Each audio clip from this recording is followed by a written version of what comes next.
Looking to add greenery to your home decor, but can't keep a plant alive? We've got the perfect project for you. Today, we're going to teach you how to create an adorable pom-pom cactus. For this project, you'll need fabric scissors, a 2.5-inch terracotta pot, a hot glue gun, a hair comb, and 2 skeins of yarn in your choice of colors. I picked a gorgeous eucalyptus and a bright orange color. First, cut a 15-inch piece of yarn. Then slip the piece between your middle and ring finger. Take the tail ends of that piece and tuck them between your thumb and forefinger. We'll come back to this piece later. Wrap the remaining yarn around your fingers approximately 200 times until you have a large bundle. For smaller pom-poms, you'll want to wrap yarn around 2 fingers, approximately 50 times. Cut the tail of the yarn when done.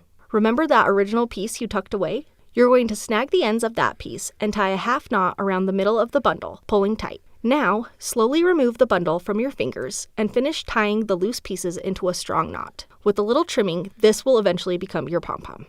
Hold the bundle with the loops facing up and down, then cut through the loops, creating a very fluffy pom-pom. The next step is the fun part. You get to shape the cactus. Trim the ends of the pom-pom. Use your hair comb to fluff it out between trimmings. You'll repeat this same process for the smaller pom-pom. Once you're satisfied with the size and shape of your pom-pom, line the inside edge of the terracotta pot with hot glue. Adhere your pom-pom to the inside of the pot. From there, you can trim your pom-pom a bit more to make sure it's got the look you want.